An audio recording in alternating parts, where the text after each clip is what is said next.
Terima kasih pemirsa Anda masih bersama kami Bang Herman. Sebelum kita berdiskusi kita akan mendengarkan dulu pakar komunikasi politik Profesor Karim Suryadi yang sudah tersambung lewat saluran telepon. Prof Karim, selamat pagi. Selamat pagi, Leo. Ya, Prof Karim, tegas menumpas fitnah itu adalah tajuk editorial kita pagi ini. Ini terkait dengan apa yang disampaikan oleh presiden ataupun calon presiden nomor 01 Joko Widodo yang mengajak rakyat untuk tidak termakan fitnah. Nah, tetapi ada beberapa orang yang mengatakan bahwa, oh ini berarti mengajak keras-kerasan nih, mengajak perlawanan, mengajak perang begitu.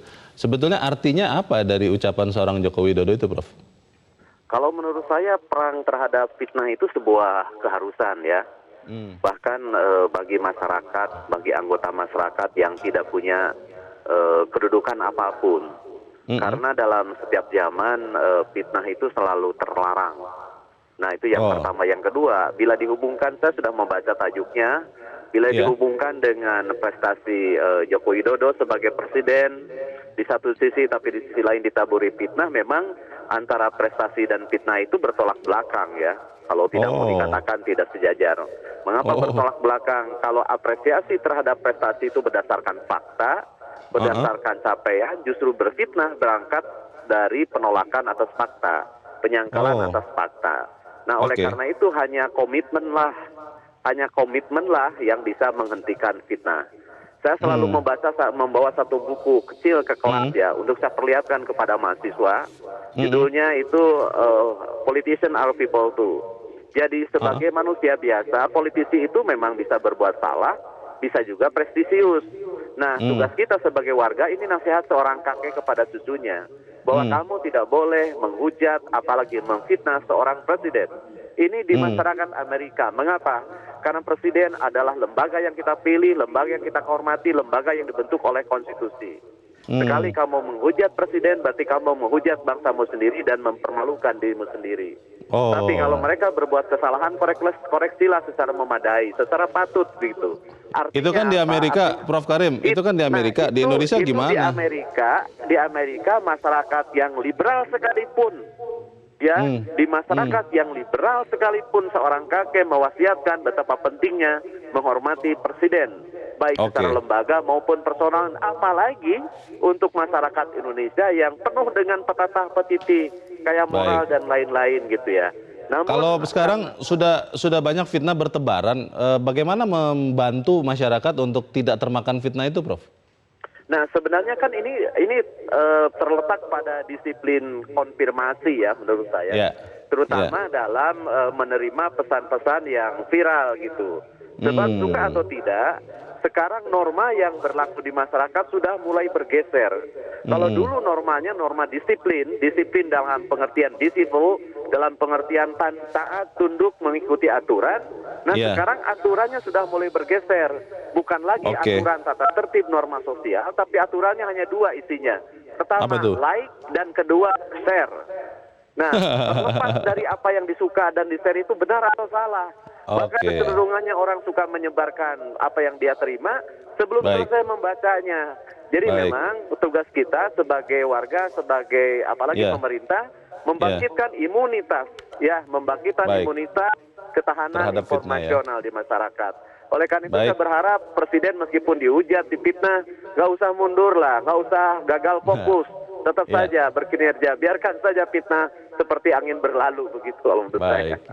Baik, terima kasih Prof Karim Suryadi untuk pencerahannya, Prof. Leo, salam buat Selamat pagi. Selamat pagi. Terima kasih.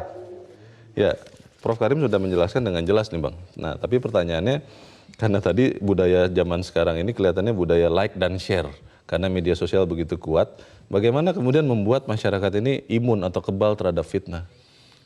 Ya, tidak mudah. Tidak mudah ya? Mudah.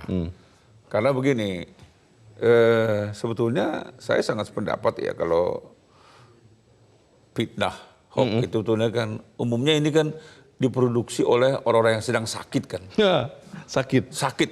Jiwanya? Jiwanya sakit. Oh, bukan gila tapi ya. Nah, memang ini yang kita harapkan masyarakat harus sehat. Tapi menyehatkan masyarakat kan tidak mudah. Oleh karena itu memang kalau Presiden Jokowi menyatakan setelah 4,5 tahun dia diam. Sebetulnya ketika Presiden Jokowi itu diam, itu juga bentuk perlawanan. Oh. Jangan dianggap juga itu dia tidak melawan. Melawan seperti apa ketika diam, Bang? Dia diam, dia mau mencoba meyakinkan masyarakat bahwa itu tidak benar. Oh. Tapi ketika dia melihat orang sakit ini makin parah, maka dia buat pernyataan. Oh. Hari ini saya akan melawan, dia bilang kan. Oke. Nah, bentuk perlawanan di sini seperti yang dikatakan oleh Profesor Karim tadi, jangan juga diartikan seperti fisik. Tapi ini kan ajakan moral. Jadi kan begini, ada anggapan orang sakit ini seolah-olah menghujat, memfitnah seorang Jokowi itu sah. Seorang petahana itu boleh-boleh saja diapa-apakan. Dan menurut mereka petahana itu harus diam aja. Tidak boleh memberikan perlawanan, tidak boleh perlawanan, menjawab, ya itu bagian kau, seolah-olah begitu kan. Oh, bisa begitu. Dan seolah-olah mereka itu dianggap tidak melanggar hukum. Oh. Nah, menurut kita orang sakit ini memang sebetulnya dia sudah melakukan pelanggaran tuh. Bahkan ada pidananya kan. Memang seringkali kita lihat penegak hukum agak lelet, terutama Bawaslu-nya kan. Bawaslu-nya agak lelet. Semua sepertinya diserahkan kepada polisi kan gitu. Nah, makanya kalau kita lihat seperti sekarang ditindak misalnya Ratna Sarumpait, ada juga itu hari ada beberapa, kita nggak usah sebut lah. Dan mereka sudah sekarang ada di penjara kan gitu kan. Tapi itu ternyata karena mereka ini masuk dalam golongan tanda kutip sakit, mereka nggak peduli. Nah, saya bisa membayangkan ya, Bung Dao ya, sekiranya posisi Pak Jokowi ini mereka udah mati berdiri nih. Stres berat nih. Oh. Nah, maka itu sama seperti katakan Profesor Karim tadi, memang ya keberhasilan yang sudah dibuat oleh pemerintah sekarang ini, mereka akan berusaha untuk menutup mata. Oh. Dan inilah saya sering katakan, inilah akibat daripada haus kekuasaan. Dan tidak menerima kenyataan. Mestinya ya, dan ini saya katakan ini kepanikan. Kepanikan karena sudah menghitung dari 8 penjuru mata angin, hitungannya pasti kalah. Oh begitu. Maka itu kita satu jalan untuk memenangkan ini, kita fitnah aja ini Jokowi ini gitu ya. Kalau orang sakit, Bang Elman, kan harusnya ketika dia tahu dia sakit, dia harusnya minum obat, dia harus ke dokter, dia harus kadang-kadang harus ke rumah sakit untuk menyembuhkan dirinya karena dia masih tetap mau hidup. Nah kalau orang-orang sakit seperti ini, menyembuhkannya bagaimana? Dia tidak merasa sakit. Malah lebih tidak. Dia tidak merasa sakit, dia merasa dia paling sehat. Tapi kita orang sehat ini melihat dia sehat, dia sakit. Nah ini yang kita harapkan juga masyarakat yang sehat ini harus memandang mereka itu orang sedang sakit. Sehingga semua omongannya itu tidak usah didengar. Bila perlu langsung kubur aja ke bumi. Masalahnya kalau sakit itu kan ada kuman ya Bang. Kuman itu kadang-kadang atau bahkan sering menulari yang lain. Nah masyarakat ini kan ya mohon maaf ketika dengan sangat mudah mencet jempol itu like dan share tadi kata Prof. Karim, itu sering tidak dengan menguji dulu kebenarannya. Sehingga akhirnya ketika ada orang sakit memberikan kuman itu ke dirinya, dia dengan mudah tertular. Bagaimana mencegah penularan ini supaya tidak masif begitu? Iya memang itu yang saya katakan tidak mudah karena tingkat pendidikan kita juga masih belum sampai ke sana kan. Sebagian besar iya, tapi juga saya lihat orang-orang pintar juga ikut juga men-share kan. Itu dia. Nah, jadi memang yang bisa kita harapkan sebetulnya adalah kedewasaan para orang-orang pintar. Nah, ini yang kita lihat kemarin kayak seperti deklarasi 10.000 pengusaha itu yang dimotori oleh Pak Yusuf Sofyan Wanandi itu kan. Dia katakan kan, ya saya melihat Pak Jokowi ini jelas. Nah, yang lain belum jelas kan begitu kan. Jadi memang ini yang menjadi pertarungan kita. Jadi pertarungan orang sehat dan pertarungan dengan orang sakit. Baik, bagaimana memastikan supaya yang diduga sakit ini bisa sembuh dan yang masih sehat tetap tidak sakit? Kita akan makin sehat kita akan bahas di bagian berikut. Bang Elman dan pemirsa tetap bersama kami. Editorial Media Indonesia segera kembali.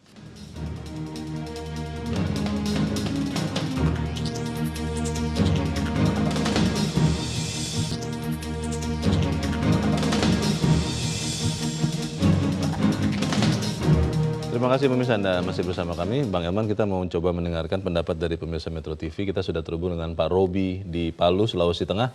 Pak Robi, selamat pagi. Selamat pagi, Pak. Selamat pagi, Pak Robi. Silakan, Pak, pendapat Anda, Pak. Ya, supaya cepat. Ya. Jadi saya buka dulu ini pertama-tama dengan kalau fitnah ini terjadi di era Orde Baru, maka Iya. sudah pasti selesai. Selesai, Kalau ini Pak. terjadi di Orde Kalau Baru. di Orde sudah Baru, pasti maksudnya selesai ini, maksudnya selesai apa, Pak Robi? Bisa diartikan macam-macam, Pak. Oh, Bisa diartikan macam-macam selesainya itu. jadi bagus sekali kalau sekarang kita tidak di Orde Baru begitu ya, Pak Robi ya? Ya, kita di orde sesudah orde reformasi. Nah, Oke. kemudian saya masuk. Sudah Ya. lama memang pemerintah dalam Pak Jokowi itu harus memberi penjelasan dan edukasi kepada masyarakat tentang fitnah-fitnah hoax ini. Sudah lama memang perlu. Tetapi ya late is better than never. Jadi Oh. terlambat masih lebih bagus daripada tidak sama sekali. Iya. Kemudian saya masuk di bagian perang. Perang yang dimaksud di sini bukan fisik, tapi penegakan hukum. Contohnya itu kasus 7 kontainer. Iya. Itu kan penegakan hukum. Cuma harus dituntaskan karena ada dalangnya, ada mastermind-nya, ada pemberi dananya. Pasti tidak mungkin lah orang kerja tidak ada namanya urusan duit di mana-mana. Iya, Sekarang kan iya. duit jadi kunci utama. Oke. Kemudian yang paling banyak menerpa Pak Jokowi ini saya lihat itu antek asing dan asing, anti Ya. Islam dan Islam. Kemudian juga PKI dan keturunan itu sering. Iya. Kemudian ada Ya. juga olok-olok dan penghinaan terhadap presiden. Saya sendiri dengar-dengar bukan main presidennya, dia hina-hina, tapi dengan bangga itu orang melakukan penghinaan. Dan ada yang menikmati. Iya. Seperti saya lihat di salah satu televisi swasta Oke. juga itu ada yang menikmati, Baik. yang mempori. Nah kemudian Oke. yang paling terakhir di PA Ya, Pak. dan itu sudah ada masuk di Facebook. Saya lihat dikatakan Pak JK selingkuh dan sekarang sudah mendukung ketua. Padahal setelah saya selidiki lebih dalam, itu Ya. foto pada tahun 2018. Ya. Tahun Itu lalu. termasuk hoax juga berarti ya Pak Robi ya? Oke. Terima kasih Pak Robi di Palu, Sulawesi Tengah, Pak. Selamat pagi. Di belakang Pak Robi ada Pak Nugroho di Jakarta. Pak Nugroho, selamat pagi, Pak. Selamat pagi Bung Herman, selamat pagi Bung Leonard, selamat Silakan, pagi Pak Nugroho. Indonesia. Singkat padat saja. Manusia itu pada dasarnya baik. Kalimatullah, gambar Allah yang senang kejujuran, keadilan, kedamaian. Iya. Tapi karena manusia itu kurang informasi, kecerdasannya jadi hilang. Jadi dia salah pilih atau salah mengerti. Dalam rumus politik, kebohongan yang terus-menerus dilakukan akan menjadi kebenaran. Iya. Dan ini terbukti dalam pemilihan Trump. Termasuk juga di beberapa negara dan termasuk di Suriah. Iya. Di mana dikabarkan pemerintahnya jelek, presidennya kafir dan sebagainya. Kalau di Indonesia, Pak Nugroho, Negara bagaimana itu- caranya kita membantu rakyat untuk bisa tidak termakan fitnah, Pak Nugroho? Yang pertama, apa yang dilakukan Pak Jokowi sudah benar. Ceritakan prestasi kerjanya. Ceritakan yang benar. Yang Ya. kedua, tindak tegas kebohongan, yang fitnah. Kalau koreksi harus diterima, tapi fitnah Oke. harus ditindak. Contohnya itu Ratna Sarumpait katanya Ya. operasi kok jadi dipukuli, ya itu. Oke. Lalu itu Baik. 7 kontainer itu harus Baik. ditindak tegas. Oke. Jadi jelas ya untuk menindak tegas dan juga kemudian ceritakan apa yang sesungguhnya. Di belakang Pak Nugroho ada Ibu Sandra di Jakarta. Bu Sandra, selamat pagi. Selamat pagi semuanya. Selamat pagi Bu Jadi Sandra. Bagaimana Bu? Untuk tegas menumpas hoax, saya bilang sih Iya. yang pertama adalah cek recheck dari sumber yang terpercaya.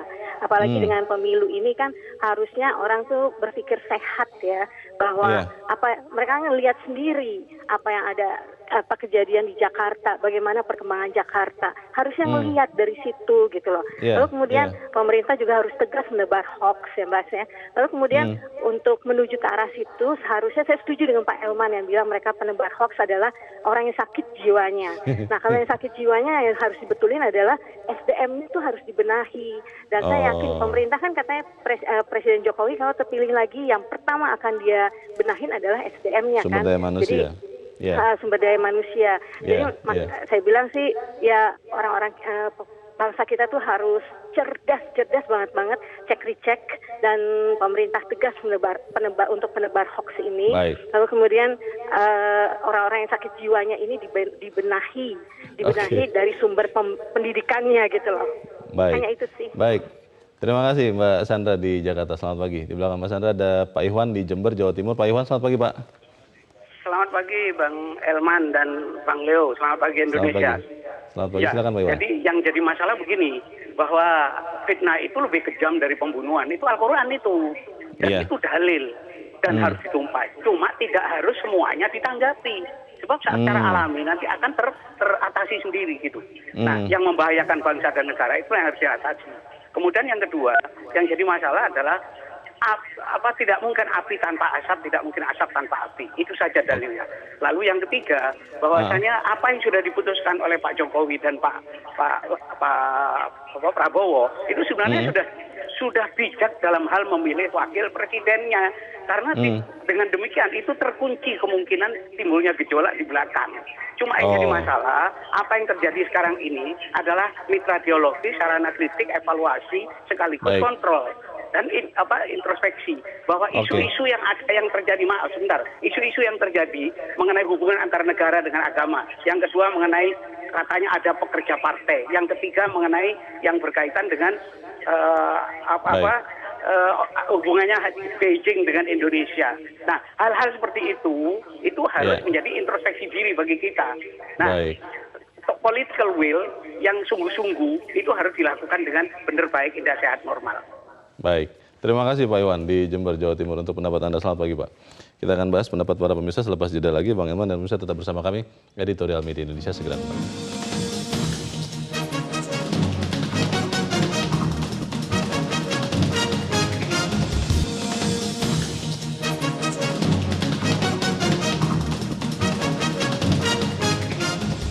Terima kasih pemirsa Anda masih bersama kami. Kita di bagian akhir dari diskusi ini. Bang Elman, tadi para pemirsa kelihatannya memang juga sangat menyayangkan ada fitnah ini. Pertanyaannya Bang, bagaimana kita membantu bangsa kita, sebagian dari saudara-saudara kita yang kelihatannya jadi sakit sekarang ini? Ya, pertama tentu seluruh elemen pemerintah ya, elemen tim Pak Jokowi ini, ya rakyat juga, rakyat ini juga harus menjelaskan ketika mereka menuduh Pak Jokowi ini akan menghapus azan, dijelaskan itu tidak benar. Masih bunyi kok di mana-mana. Masih bunyi kok, azan makin bagus malah. Pendidikan agama akan dihapus. Nah, itu juga dijelaskan. Nah, yang ingin kita jelaskan juga kan begini. Memang kalau saya perhatikan ya, Pak Jokowi ini kan dari awal tidak pernah melakukan pencitraan pribadi kan. Dia hanya menjelaskan, memaparkan ini loh yang sudah dikerjakan. Yang sudah dikerjakan. Katakanlah kayak MRT kemarin. Itu kan bukan pencitraan. Faktanya MRT sudah beroperasi di Jakarta. Semua pihak dari Sabang Merauke kalau sempat datanglah ke Jakarta. Nikmati tuh MRT, mumpung gratis kan gitu kan. Benar-benar terasa. Berapa terasa? Bukan katanya. Bisa dipegang dan bisa dirasakan, bisa diduduki, bisa dinikmati, bisa diduduki. Itu bukan mimpi. Nah, ketika Pak Jokowi ini juga berhasil membangun jalan tol Jakarta ke Banyuwangi, ke Surabaya, itu juga sebuah fakta. Buktinya apa? Waktu tempuh dari Jakarta ke Surabaya makin pendek, makin singkat kan?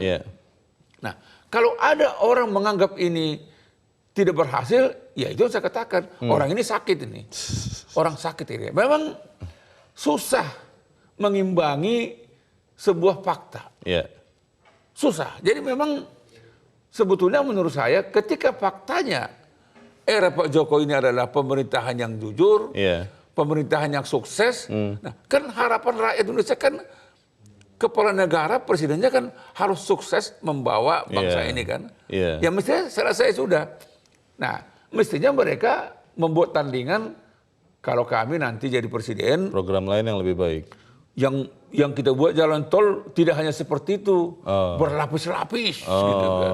MRT-nya wah, sampai ke pulau-pulau lain. Atau dia bilang MRT nanti gratis. Jalan tol gratis. Tapi harus dibuktikan. Masuk akal nggak itu, Bang? Ya makanya hitung-hitungan. Itu saya bilang, jangan-jangan makin sakit lagi orang ini. Jadi yang saya mau katakan sebetulnya ya, saya sudah lihat ini pengkritik ini kan.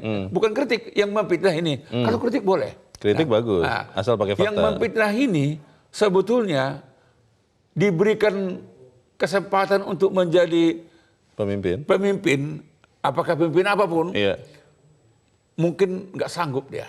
Jadi ini hanya asbun aja ini, asal bunyi. Asal bunyi, teriak sana, pokoknya dia dalam mau tidur, dia sudah mengarang besok begitu saya bangun akan saya baca apa yang dilakukan Jokowi, saya anggap itu tidak benar. Jadi hidupnya mengatakan salah itu Pak Jokowi. Kalau bicara soal bangsa yang besar, Bang. Dari zaman dulu dikatakan Indonesia ini bangsa yang besar, menghargai pahlawan, menghargai para pendiri bangsa. Tadi ada Pak Karim Suryadi mengatakan bahkan di Amerika yang sangat liberal sekalipun, semua orang tua itu melarang anaknya atau cucunya menghujat presiden. Karena itu adalah pilihan bangsanya. Bangsa kita sudah mulai kehilangan nilai yang besar itu. Ya kehilangan moral. Jadi, tapi sebetulnya kehilangan moral ini hanya dimiliki orang-orang picik aja. Kalau rakyat kebanyakan itu kaya moral. Makanya mereka mengapresiasi. Seperti kita lihat di Jogja kemarin kan, itu kan rakyat. Itu bukan tukar fitnah itu. Itu seluruh panca inderanya masih nyambung begitu ya. Matanya melihat, hatinya melihat. Tapi orang-orang yang orang-orang yang kehabisan moral ini, ini justru merasa dia jadi pemimpin. Orang pintar, duduk dia di DPR sana, duduk dia. Jadi dia hanya pikirannya Jokowi salah, Jokowi benar, Jokowi anti ulama. Kalau lagi jalan tersandung, ini salah Jokowi. Salah Jokowi ini. Kenapa jadi, ada batu di sini? Besok dia akan ketika dia makan sesuatu di restoran saya kan. Kebetulan kepedasan, Jokowi salah ini. Ini kenapa ini Jokowi membiarkan restoran ini pedas sekali, makan yang pedas ini. Salah-salah, mohon maaf. Ketika nanti ada gatal kepalanya, entah apa karena mungkin jarang mencuci rambut, salah Jokowi. Ini salah Jokowi ini. Jadi sekali lagi saya katakan sakit orang ini. Semoga kita tidak sakit. Kita nggak sakit, dia sakit orang ini. Semoga kita bisa juga menyehatkan saudara kita itu, Bang. Ya, kalau nggak bisa juga biarin aja. Semoga kita tidak menyebarkan fitnah. Bang Elman, lagi terima kasih sudah hadir di sini, Bang. Pemirsa, fitnah dan hoax yang dikreasi dan disebarluaskan untuk merusak reputasi seseorang dalam berkontestasi adalah cara-cara kotor dan bertentangan dengan keadaban dan akal sehat sehingga wajib diharamkan. Menuju pesta demokrasi 17 April nanti, para kontestan dipastikan akan habis-habisan memanfaatkan waktu untuk memikat rakyat.